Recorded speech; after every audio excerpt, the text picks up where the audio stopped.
Anong comments daw ninyo about MSMEs and the role of private sector in job generation during these uncertain times globally?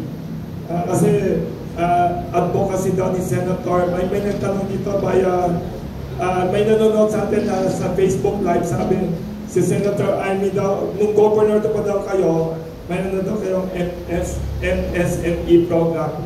Anong proposals ninyong dalawa how to help the micro, small, and medium enterprises? Okay.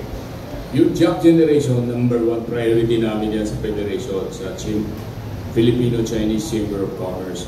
Nag-i-invite kami ng mga investors para magtayo ng mga manufacturing outfit. Yung manufacturing ang nagbibigay ng mas maraming trabaho. Yung trading, konti lang ang empleyado ang kailangan nila. Pero pag manufacturing, especially yung mga, let's say, clothing, yung mga electronics, ang daming ini-employ nila kailangan. Pero para dumating yung mga investors, kailangan may mga infrastructure tulad sabi ni Senator Amy. Kailangan may infra tayo. At saka kailangan may magandang incentives.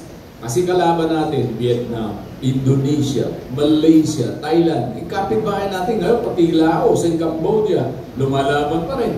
Nagbibigay ng kung ano-anong incentives para pumunta sila doon, magpatayo ng kung ano-ano manufacturing doon sa kanila.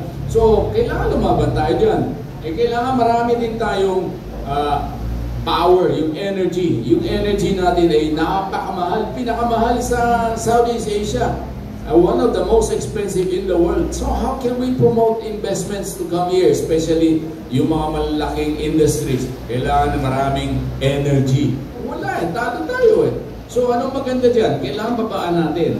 Ang magandang pinipropose namin sa Federation is yung nuclear power. Ang pinakamurang na talaga ngayon is nuclear power. Sana magkilos na tayo, yung Department of Energy, kung ano-anong sinasabi. Together with the government, dapat full effort to lower the price of energy. So we will encourage investments to come in. And at the same time, yung ease of doing business, which I raised with the President. And the President is very, very kind and very focused on lowering or making it easy for investors to come in and do business. Kailangan yung mga permits, bigyan natin ng attention, especially mga LGUs, far-flung areas, kailangan priority natin. Tulungan natin mga investors, hindi natin pinapahirapan. Kung ano-anong ang daming permits, makatayo ng isang negosyo, may sanitary, may kung ano-ano Binibilang natin talagang sobrang marami compared to other countries. Like in Indonesia, meron isang little government. Pagpasok mo sa office, nandun ang representation of all licenses. Sila nang bahala. Within 2 weeks, kompleto lahat ang kailangan para sa magnegosyo. Tayo, within 2 weeks, isang permit, nahirapan pa tayo. Yung pang lahat, pupuntahin natin one by one, sila simultaneous. Dito, pupunta ka dito, sasabihin niya, hindi pwede, kailangan pupunta ka muna doon. Hindi, mayroon pang iba. Kung ano-ano pinapapunta, by the time you reach, everything is completed, taon.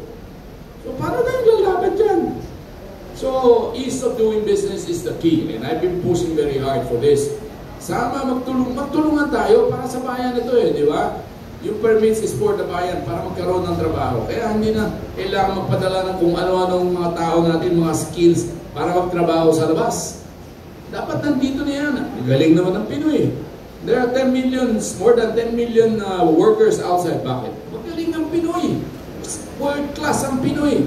Kaya kinukuha ng ibang bayan, ibang bansa. Sila nakikinabang. Tayo hindi. Bakit? Kulang Kulang yung opportunities dito sa Pilipinas. Yan ang bigyan natin ng atensyon. Yan ang pinag-usapan natin tungkol sa investments. Let's make this beautiful country a beautiful place to invest in and a beautiful place to do business. Salamat po.